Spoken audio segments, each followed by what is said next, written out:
Welcome back, Bettina. If you're ready, we are now going to make a start. So my name is Andreas Bieler. I'm one of the co-directors of the Center for the Study of Social and Global Justice, in short, CSSGJ. It's my pleasure to chair this evening's talk. Before I, however, introduce our speaker, let me just remind everyone that we have now gone fully independent as the research center, and we are now open also for membership. And in exchange for a small annual membership fee, people can then participate in developing this center as an independent critical research institution. So in the chat, you can see the page where one can link into and then sign up for membership. Okay, but without further ado, it's my pleasure to welcome our speaker this evening, Bettina Müller from PowerShift in Germany. I love the title of the NGO, yeah, PowerShift. It already indicates the direction of what is the objective of the whole work of the organization. Now, CSSGJ, we have a tradition of, on the one hand, hosting talks by academics, but we also again and again reach out more to the activist community. And this evening is one of those moments. Bettina, you have been very heavily involved for PowerShift, but also for the Transnational Institute, not just in doing research about these free trade deals, but also actually in mobilizing against these trade deals. And at the moment, there's, of course, in particular, the EU-MERCOSUR agreement, which is in the limelight, but also the agreement between the EU and Chile, the update of that agreement, or the agreement between the EU and Mexico. So it's a great opportunity to have you with us here and to hear a bit more about the efforts of trying to organize wider civil society against these kind of so-called free trade agreements. Now, we are going to proceed in the usual manner. You have time for about 40 minutes, to make your presentation, and that will then leave us with another 35 to 40 minutes for discussions, questions, answers. Okay? All clear? Good. So I shall mute myself now. Everybody else, please stay muted while Bettina is going to present, and then for the Q&A, of course, we can then unmute ourselves. Bettina, welcome, and over to you.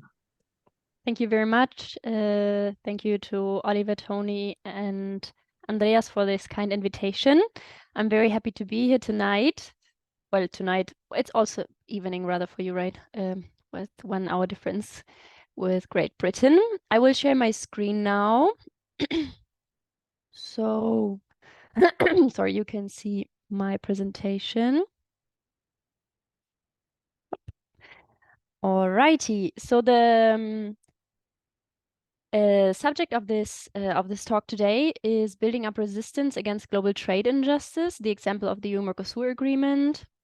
And as Andreas already said, I am part of a transatlantic coalition to stop the EU-MERCOSUR trade agreement. And why we think that this agreement needs to be stopped is part of my presentation tonight. So stay tuned and be excited.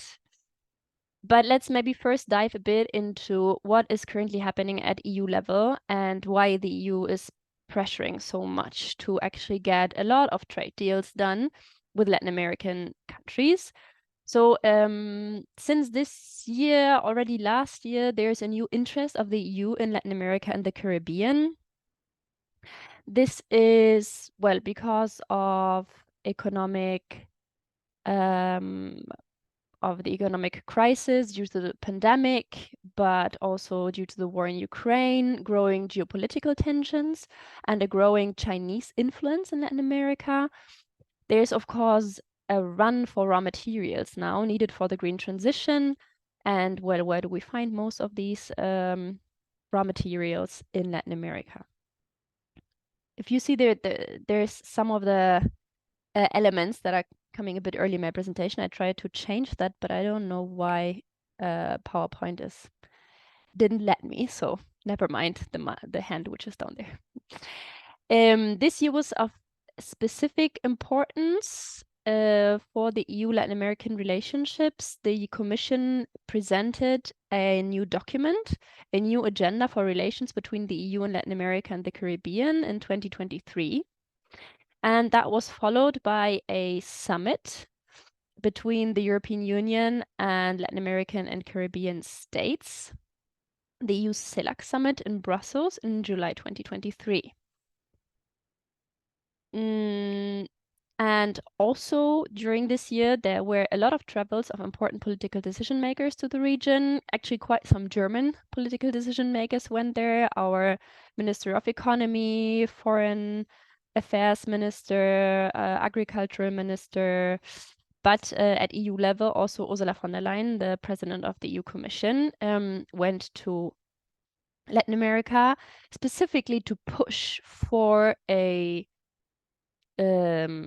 ratification, a soon ratification and close of negotiations of the agreements in question. Also, in her luggage, she had some strategic partnerships on raw materials, which were signed first with Argentina and then during the EU-CELAC summit in Brussels also with Chile. And there was a strategic partnership on renewable energy with Uruguay, also signed during this EU-CELAC summit.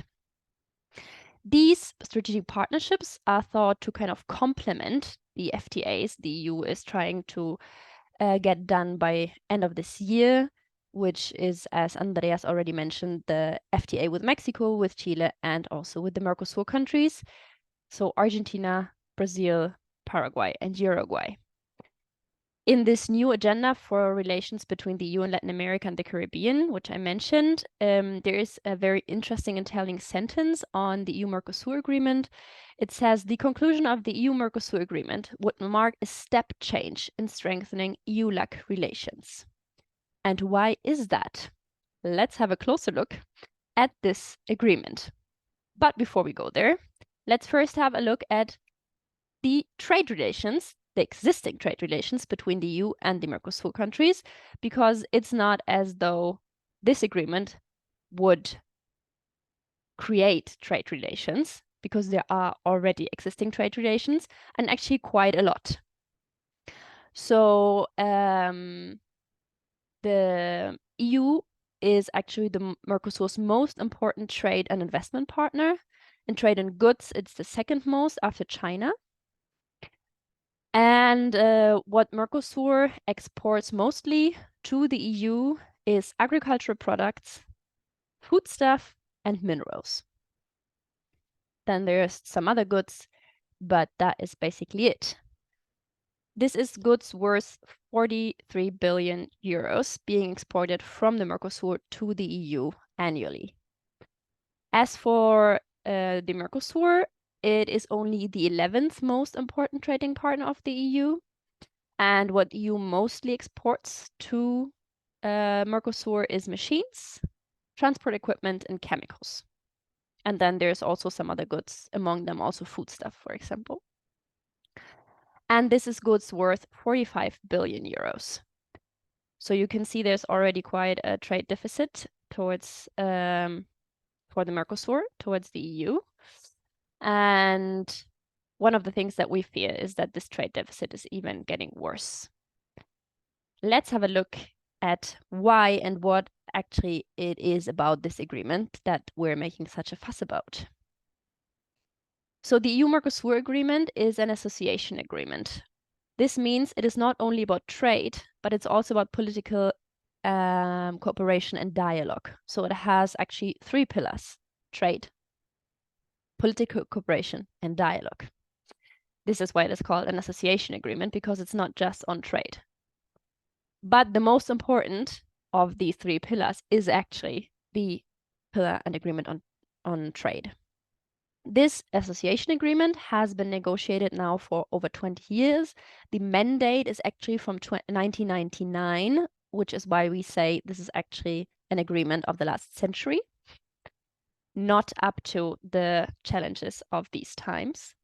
it would be the biggest trade agreement of the EU and the Mercosur, like for both regions, and affect over 780 million people. There was a political agreement signed between the EU and the Mercosur countries end of June 2019.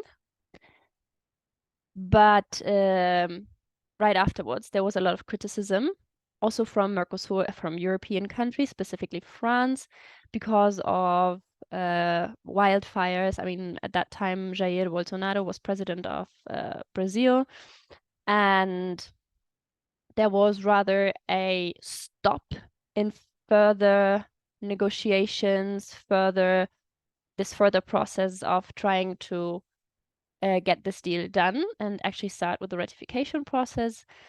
Nevertheless, with the existing parts, they already started in July 2020 a so-called legal scrubbing. And there were always ongoing negotiations about some open questions, which now seem to be resolved. But because of all these concerns about deforestation linked to the agreement, etc., in February 2023, actually already in October 2020, the EU Commission announced that they would propose to the Mercosur countries an additional instrument, an additional protocol document attached to the EU-MERCOSUR agreement to better protect or strengthen the sustainability aspects of the agreement, with focus on the protection of forests and the climate. But because nobody really wanted to get to keep on negotiating with Jair Bolsonaro, although he was good enough to reach the political agreement, but then, well, they didn't want to further work with him. They waited until Lula da Silva became president of Brazil, now on the 1st of January 2023, and then they presented, they meaning the EU Commission, their additional instrument to the Mercosur countries. And I will talk a bit more about the back and forth of this and where we are at the moment with the negotiations, but that later on. So what does this agreement aim for? This agreement meaning the trade agreement. So we're looking, I'm particularly looking at the trade part of the agreement. It would eliminate tariffs in approx 90% of all traded goods between the EU and the Mercosur countries within the next 10 to 15 years. And there are some key sectors for the EU which are of particular interest, because the Mercosur in these areas still has a very high tariff, which would be cars and car parts, where there is tariff still up to 35%.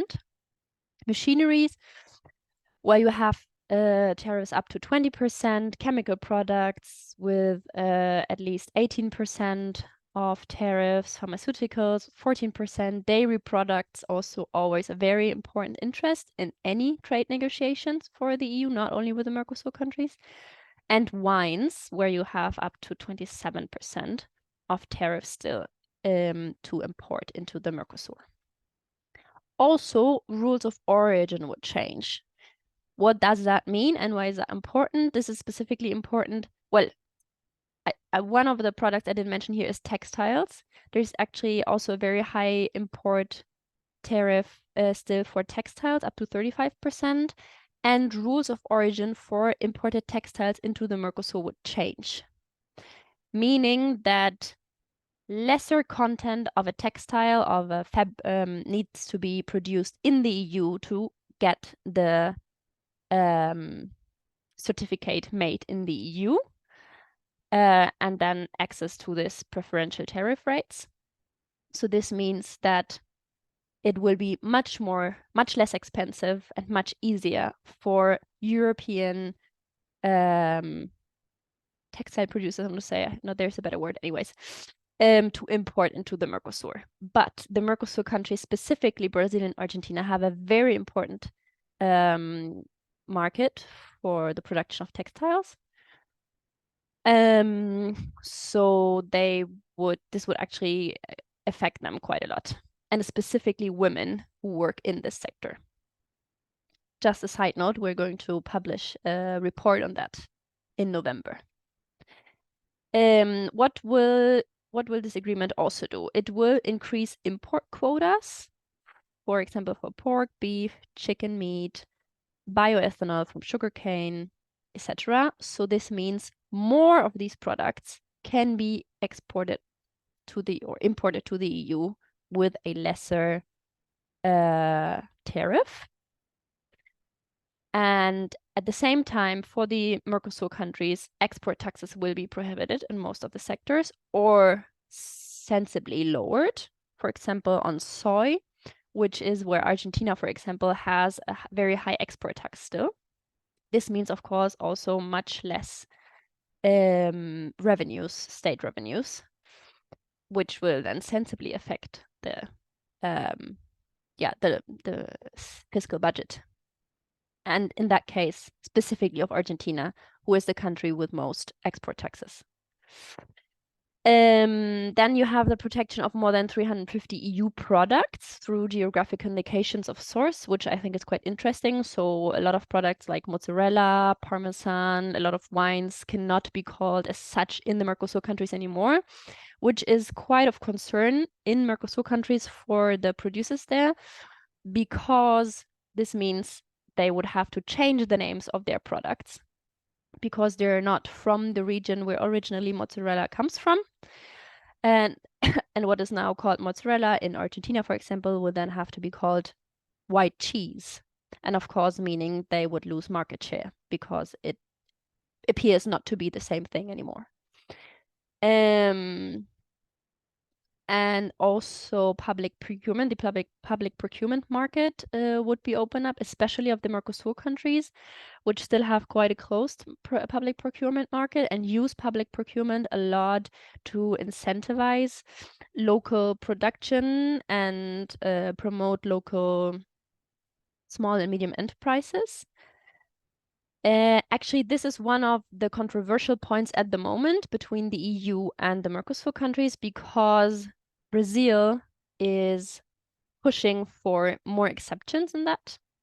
They have like a period to adapt to this public, to really open up all the sectors they said they would open up. It's like 16 to 19 years they have to really open up everything, but Brazil wants to get exceptions still for medical services, and I think also food services. So their food programs would not fall under this, etc. And then, of course, one of the things that always comes with this agreement is the strengthening of intellectual property rights. And there is much more, but I think you get quite of an idea what this whole agreement is about.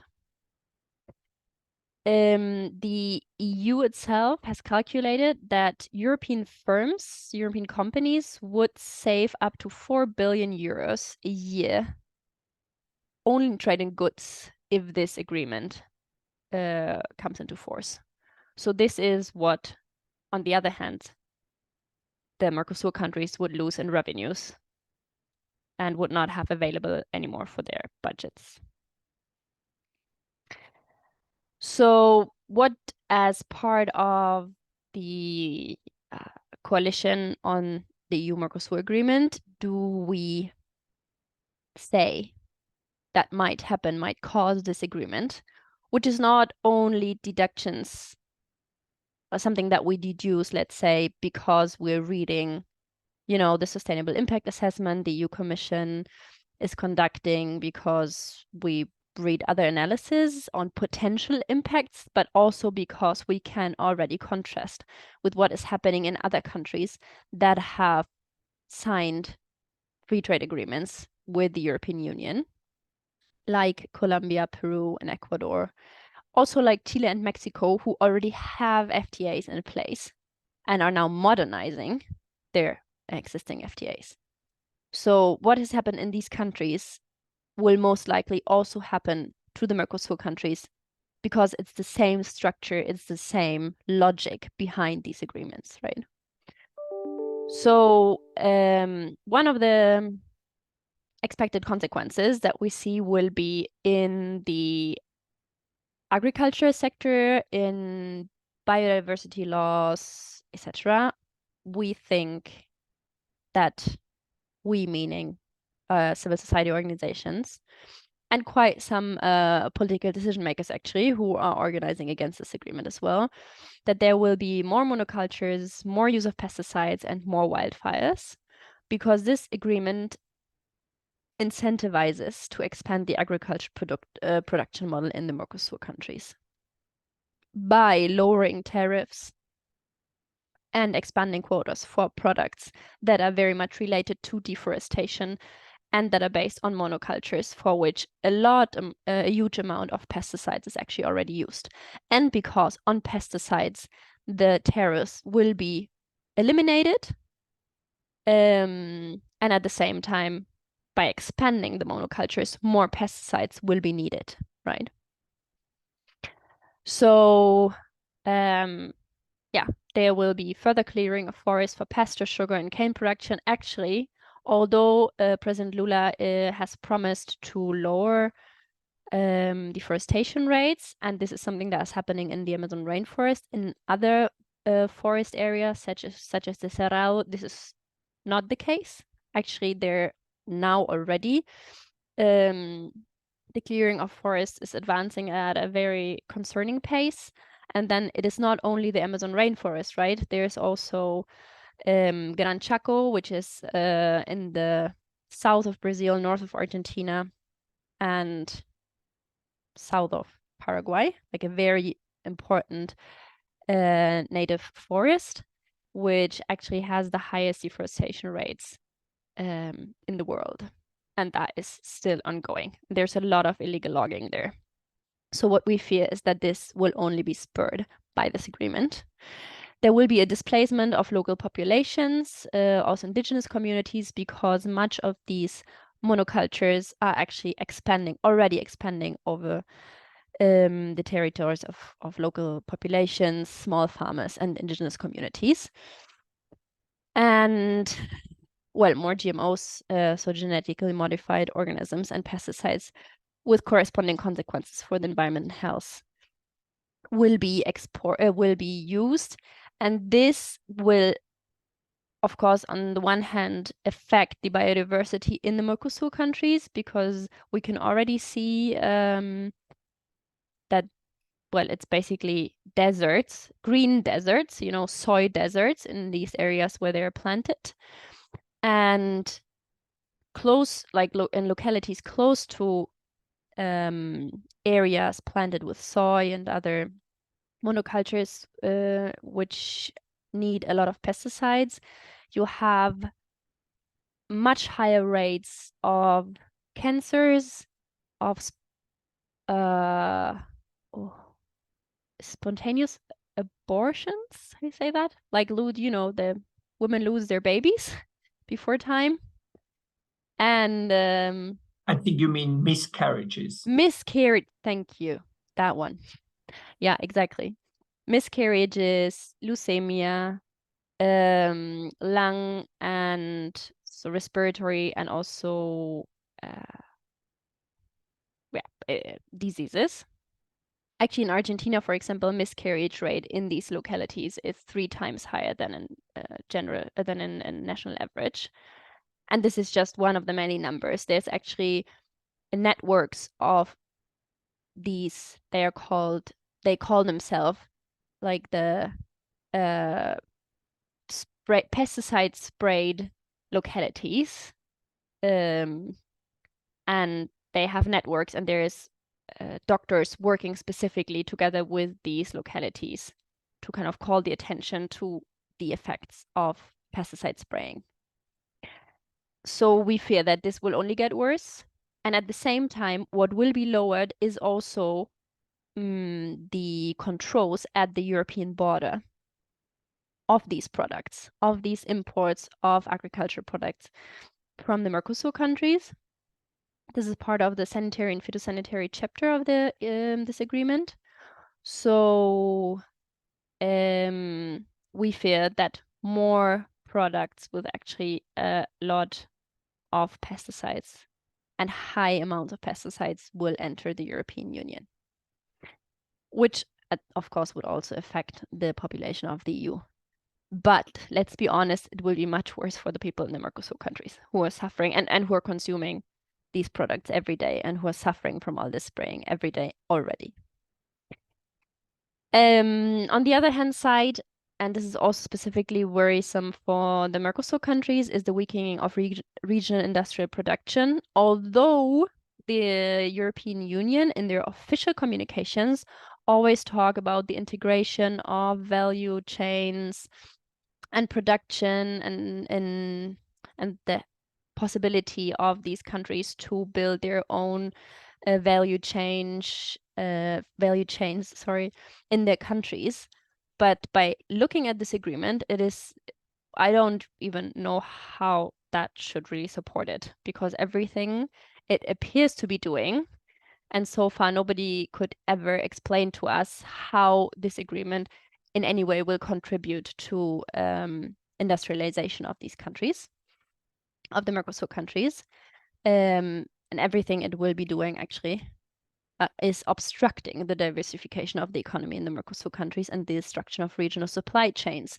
And note aside, this is also what Lula da Silva and also the Argentinian president Alberto Fernandez realizing and have said in official communications on this agreement, that they want an agreement which will not further deindustrialize these countries where there's already a deindustrialization process ongoing. So what we fear is that there will be job losses and worse working conditions, especially in Brazil and Argentina, which are semi-industrialized countries. And and this is due to the fact that they will enter into a much harder competition with producers from the European Union. And just, that. And it's actually quite obvious. And the organizations there, confederations of labor unions and also unions of the car union, for example, have already done an evaluation from their side on this agreement. And ASEA, which is the car builders association, the European Car Builders Association, said that they strongly and unequivocally support the EU-MERCOSUR process, as its members will be among the biggest winners. And they said that already in 2017, while 2 years later, when the political agreement was reached, the Confederation of Labor Unions from the Cono Sur, so Brazil, Chile, Bolivia, Paraguay, and Uruguay, said that the agreement is a death sentence for our industries and much of our good quality jobs. So, this agreement is most likely going to open the asymmetries between the two regions even more, and will foster this already existing trade imbalance, or deepen this already existing trade imbalance, while having the Mercosur countries depend much more on imports of manufactured products from the EU.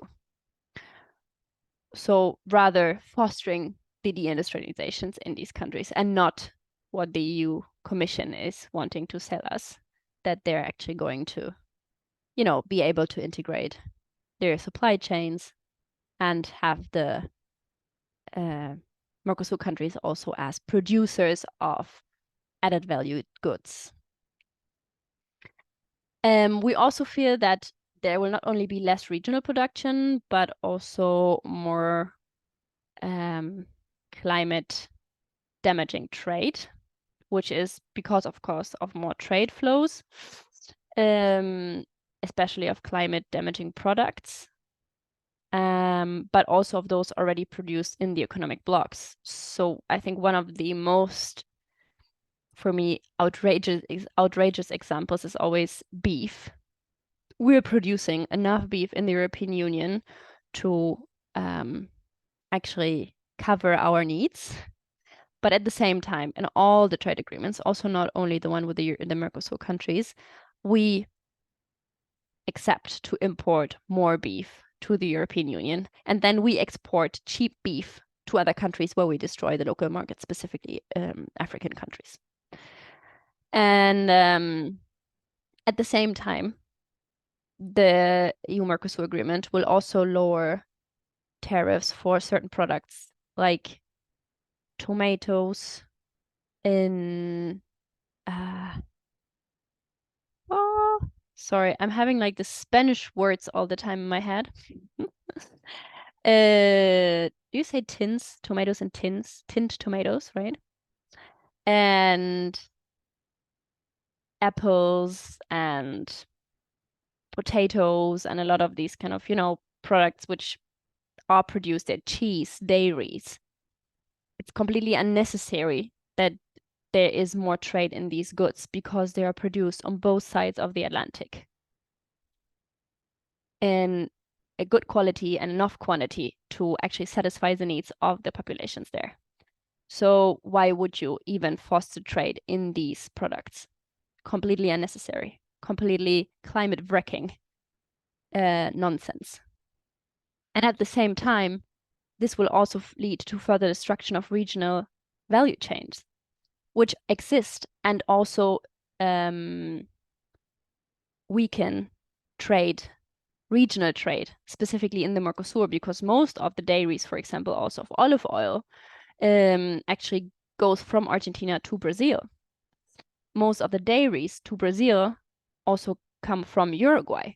So now when we import more of these products to a very low rate from the European Union to the MERCOSUR countries, then this means there will be less production of that. And we know that this effect will happen because this is already what is happening in Ecuador and in Colombia and in Peru. And they will specify more on very specific agricultural products, it's the so-called export crops, which they already produce, and they might add more, like did Peru with asparagus or blueberries, which is something they basically not produce at home, consume locally, but it's all exported to the European Union and the United States. Because it's not only the European Union, of course, it's also other countries, but the European Union is doing its part. Oh, I think I have to speed up. All right. Let me say this. Even the most conservative calculations actually of the EU Sustainability Impact Assessment assume a long-term increase in greenhouse gas emissions as a result of the agreement. So this is also completely in contradiction with the European Green Deal, which foresees to have the European Union climate neutral by 2050. Then you have the sustainability chapter and an additional protocol on forest and climate protection. Let me just quickly go through that. So there is all EU trade agreements actually contain a chapter on trade and sustainability, trade and sustainable development, which includes mentioning of the ILO core labor standards, multilateral environmental agreement, the Paris Climate Agreement, among other things. All these standards are subject to a consultative mechanism for dispute settlement. There are no sanctions for non-compliance. And this is different to other chapters of this agreement, where the state-to-state dispute settlement procedure or mechanism actually applies, and where actually sanctions, such as, lifting trade preferences, apply and could be used. Not so for the TSD chapter, Trade and Sustainable Development. Which is why the EU Commission proposed this additional protocol, which again will also not be sufficient, but the MERCOSUR countries in their response to the proposal of the European Union said, and this response was just given now in September, they don't want any sanctions, not any mention, not even a mentioning of sanctions whatsoever. So there is not going to be any sanctions. But many of the European countries actually attached their agreement to the trade agreement, their okay to the trade agreement, to this protocol having sanctions and having the possibility of sanctions, at least for climate and forest protection. So we're there in a little, you know, hustle about how to proceed. And before we're looking at the next steps, maybe just a quick mentioning of the positions of the EU member states. Now, we know there's quite some countries in favor. Sweden, of course, the Iberian Peninsula, you say that? Portugal, Spain, they're very much in favor. Spain has now the presidency of the EU, still until the end of the year, and they were very much pushing to actually conclude most of the agreements under their presidency, which will not happen, but it doesn't matter. Then Germany actually said they would support the agreement, but it depends on having the additional instrument being including sanctions for forest protection and climate protection. You have some countries where it's a bit unclear, like Italy, Denmark, Finland, the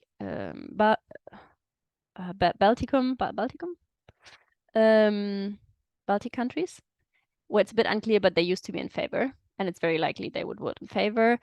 We have countries like France, the Netherlands, Ireland, and also Belgium and Luxembourg, which were rather against, but you know, their position could change. And then we have Austria, which is very much against, because they have a parliamentary resolution which is binding the government, the Austrian government, to say no to this agreement. Now to the next steps.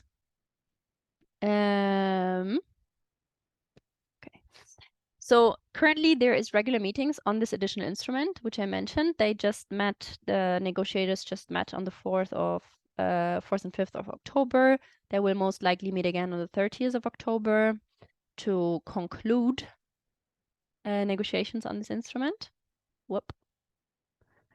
Because they want to complete all negotiations by the end of the year and start the ratification process. We believe this is very ambitious and will most likely not happen, but you never know. The EU Commission then would make an official proposal on the consent process, which means, do they split the agreement or no? Meaning, does the EU Parliament and the EU Council have to vote on the FTA as one part disattached from the political cooperation and the dialogue part? Because everything that is trade related is actually part of the responsibilities of the European Union, so they can decide alone on that. It's not a mixed competence, but political dialogue and cooperation is mixed competence, so the national parliaments of all 27 EU member states would also have to agree, which is why they try to divide those so the trade part can preliminarily enter into force once the EU Council and the EU Parliament agree, and of course the MERCOSUR countries. So this is what I just described, and then the trade part and the interims FTA, as they're now called, could enter into force provisionally. And this is what the EU tries to do before the elections, try to achieve before the elections for the new parliament, or the new EU Parliament in June. So now what? And this is my last slide before I will also show you a little and short video for our coalition, and then we can go into the Q&A session. What are we doing to stop this agreement? So we are having regular transatlantic calls of the coalition and also regular exchange with political decision makers. We organize webinars and events. We, of course, participate in events where we try to distribute more on the information. more information about this agreement, such as this one. We have actions in social media. Well, we do a lot of social media work, actually. We do different campaigns, like small campaigns, addressing political decision makers. In Germany now we have one with a postcard which can be sent to our Minister of Economy, for example. But that is also very country specific. So every country coalition does a bit its own national work, of course. And then we're trying to coordinate work at EU and transatlantic level as much as possible. We already published several civil society statements. The latest one, which was published in parallel to the EU-Select Summit, was the one which is called No to Unfair Trade, Stop EU-MERCOSUR, EU-Chile and EU-Mexico. We're currently working on an open letter of policymakers on splitting. So asking policymakers to sign this letter, which then will be sent to the European Commission. There will be a conference on the impact of the agreement on women in Rio de Janeiro in Brazil now in November. And in the second half of November, there will also be some days of action, probably, and a speakers tour of labor unionists from the Mercosur and the EU. And there will be some publications coming up, one on the impact of the agreement on women. Yeah. And many other things. And it really depends actually on the country you ask. They all have different stuff they do around this. But we have actually we actually managed to do quite some joint work, and next year the coalition will actually turn 3, so we might do a big celebration around that in case the EU-MERCOSUR agreement hasn't entered into force, well, hasn't been signed by then, which I think is rather likely. So this is some of the images from the EU-Select Summit and our actions around this. And this is the Transatlantic Coalition, a picture of the of our strategy meeting now in July. So this is all the delegates that came from the different countries. And let me just quickly show you a small video so you get a bit more of a sense of what we do and who we are. I have to change and share again my screen with you.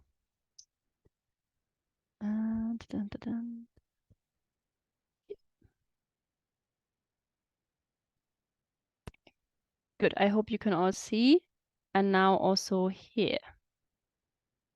We speak for more than 400 civil society organizations. From across Europe and South America.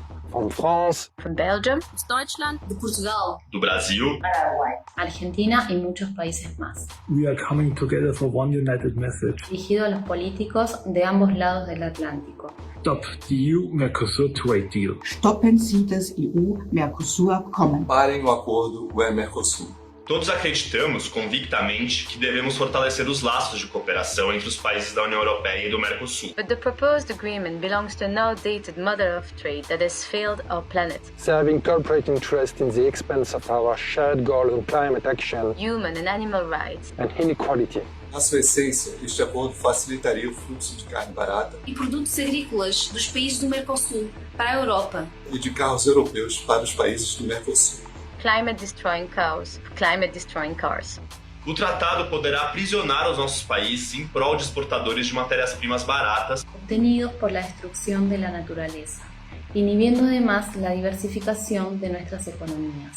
Incentivaría la destrucción de la Amazonía, el Cerrado y el Gran Chaco, legitimando os horríveis abusos de direitos humanos frequentemente associados a essas cadeias de produção. Meanwhile, the flow of cheap meat to Europe will put additional pressure on our animal welfare standards and destroy the livelihoods of family farmers producing here sustainably.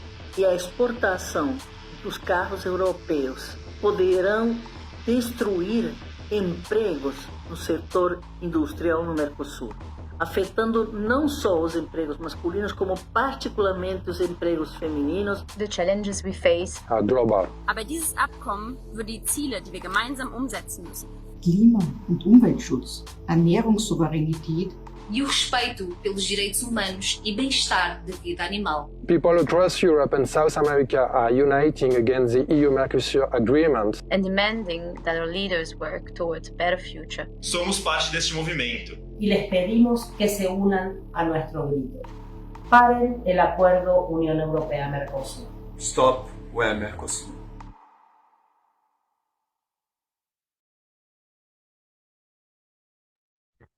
Alrighty. That is our coalition video. And that was my presentation. So if you have further questions or remarks, please feel free.